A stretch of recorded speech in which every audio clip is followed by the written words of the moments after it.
Buckle up, because this courtroom drama has everything insurance fraud, arson, family betrayal, and a father who shockingly points the finger at his own son.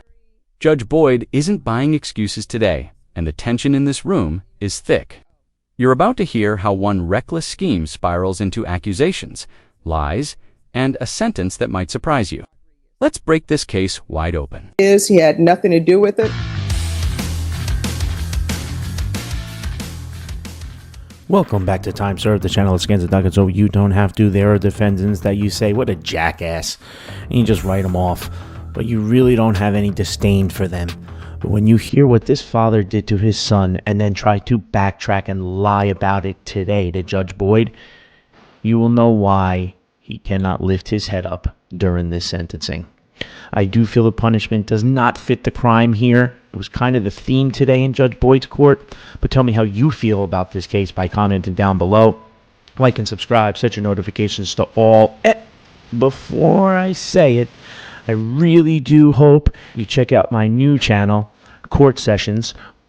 No AI slop, no voiceovers, and all Judge Boyd.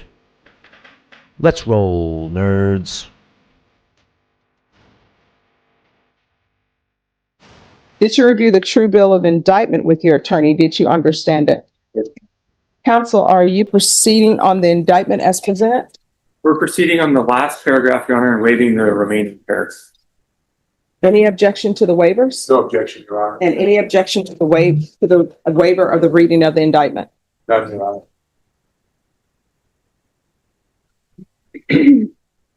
All right. Did you review the court admonishments with your attorney? Did you understand it and sign it in all the appropriate places? Yes, Your Honor. All right. You're going to have to answer yes or no. Yes, Your Honor. All right. You're charged with the offense of arson as a second-degree felony. Range of punishment is anywhere from 2 to 20 years in prison and up to a $10,000 fine. If you have a plea with the state, the court does not have to follow your plea. If for any reason the court does not follow your plea and gives you more than you bargained for, the fact that you entered a plea will not be used against you, and you will be allowed to withdraw your plea. Did you understand? Yes, Your Honor. You have a right to jury trial, a right for you or your attorney to cross-examine and confront any witnesses. The state will call in the right to remain silent. By entering this plea, you're giving up those rights. Did you intend to give up those rights and enter into a plea in this case? Yes. Did you understand if the court were to grant your application for deferred adjudication, if for any reason your deferred adjudication were revoked, the court could find you guilty and sentence you up to 20 years in the prison and up to a $10,000 fine? Did you understand? Yes, ma'am. Counsel, has your client been able to provide you with any defenses? He has, Your Honor. Do you believe he has a rational as well as a factual understanding of the charges against him? I believe he does, Your Honor. Do you believe he's currently competent and was legally sane at the time of the offense? I believe he is being was, Your Honor. Mr. Rodriguez, has anyone threatened you, coerced you, or placed you in fear to get you to enter this plea? No, ma'am. Anyone promised you anything other than the plea? No, ma'am. Are you satisfied with the way you've been represented? Most definitely. Yes, ma'am. Yes, If you're not a U.S. citizen, by entering into this plea, you will be deported, not allowed re-entry, and denied naturalization. Did you understand? yes, ma'am. Court will find that defendant has knowingly and voluntarily waived his right to jury trial. Did you review the plea bargain page with your attorney? Did you understand it? Yes, ma'am. According to the plea, there's a $2,500 fine. State recommends deferred adjudication. It states you will not accept or maintain employment in the insurance industry or any other position which involves in whole or in part the handling of insurance sales, appraisals, claims, or other transactions, and you will surrender your insurance license with the Texas Department of Insurance prior to entering any plea in this case. Did you understand that to be your plea? Yes, ma'am. Defense? Yes, Your Honor. He State. has surrendered, Your Honor, for purpose of the record, license pursuant to the agreement. This time. Right. And the court has in the paperwork a voluntary surrender of insurance licensing. Done. Adjudication. Are you proceeding with sentencing? We are, Your Honor. Anything you wish to say on behalf of your client? Your Honor, I've reviewed it extensively with my client. My client is gainfully employed, Your Honor. He and his wife own a very successful roofing business. He consulted long and hard about the situation and facts. Asked the court to follow the plea agreement, Your Honor. Only request, perhaps, Your Honor, that you mitigate half, perhaps, of his community service as he works about 50 hours a week, Judge. And we'd be happy to pay that to charity. Okay.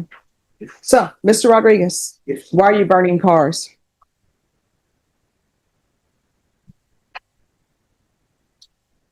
You have the question?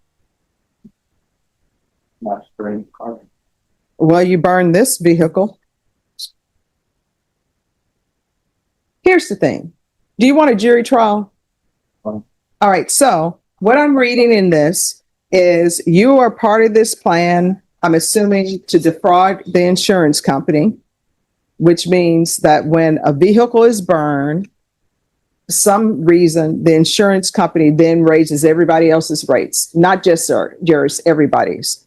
So according to this, you are part of this. And then when they interviewed you, what do? You blame it on your son. There's 4 parties to the case, all charged separately. The wife charged now as well, Your Honor, for fraud. The son is before the court and with other counsel. Yeah. So, I mean, the facts in this case involve parties. Participation, intention, and what happened, Your Honor, are still somewhat included. But in this particular case, Well, no, I mean, according to this, they say they interviewed him. At the conclusion of the interview, And here it is, the most jaw-dropping twist of the entire case. Instead of taking accountability, this father tries to escape punishment by blaming his own child. Think about that.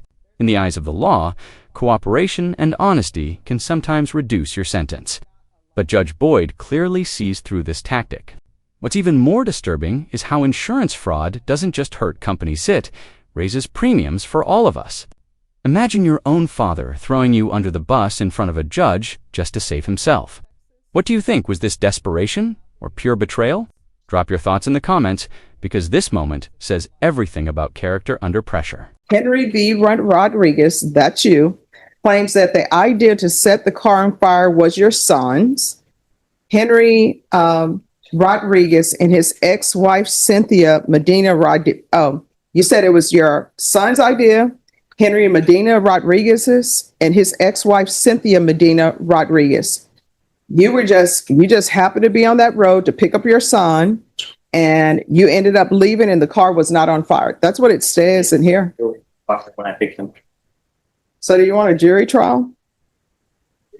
No, no, I swear, just Your Honor, no. He's saying he wasn't a part of this.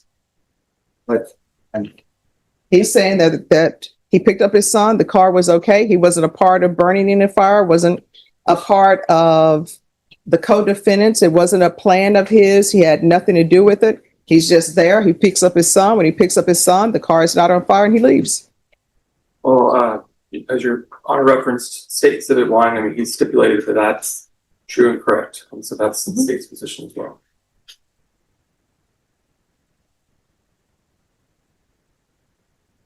You know, people always say when a crime is committed, you can't trust the people you're with, the co-defendants. I don't think they ever thought that the father would say, oh, no, it was my son's idea. I wasn't a part of it. I'm sure they ever thought, Your Honor, that he needed to be involved in it. You want to take that position, Judge. But at this point in time, assessing risk, assessing the facts, assessing the case, Your Honor, client is elected at this time. All right. There's a $2,500 fine, regular reporting by Zoom or in person. You're not allowed to hold any type of employment in the insurance industry. That includes Texas and throughout the United States and overseas if they allow that. 10 years deferred adjudication. There's going to be a top evaluation. You can do that out of custody. 200 hours of community service restitution, and you will do those community service hours restitution. There's to be field visits 1 time per month for 6 months. I don't know, is there a reason for a request for the fire safety course? Because he started a fire. He knows how to start a fire. So does he really need the safety course if you're committing arson? I think everybody knows if you commit an arson, this is what's going to happen. The paragraph you pled to was related to the surrounding conditions. There was a rural part of the county where there was a drought. And I think part of that class teaches them about some of those dangers maybe he's not aware of, I'm not sure, but it's totally up to the court. So I put it under the line. Mr. Rodriguez, if there's a drought and you start a fire, light firecrackers, guess what's going to end up happening? It's not a controlled burn. It's probably going to end up burning a lot of property. You're going to do the anti-arson course and the MRT. Probation, is there anything else? UA. Yes. Thank you. Regular random UAs. Proof of employment within 30 days. No employment as a home health care provider or with minors. Anything else? Nothing on this third. All right. Did you review the document entitled Trial Court Certification of Defendant's Rights to Appeal with your attorney defenders? Anything else? The question is, why are parents doing this when they're supposed to be setting examples for children? Appreciate both positions, John. I just want And then that if you're in a involved in criminal activity, why are parents turning on their children? We don't know the answers to these questions, but one day we will figure it out. So let's recap. Mr. Rodriguez pleads guilty to arson, gives up his insurance license, and walks out with 10 years deferred adjudication, 200 hours of community service, and a $2,500 fine. On paper, he avoids prison, but in reality, he faces the lifelong consequences of losing credibility, business restrictions, and a reputation shattered by his own testimony.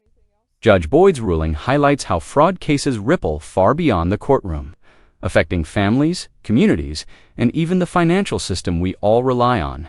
The moral here: when greed leads to fire, the truth always comes out in smoke.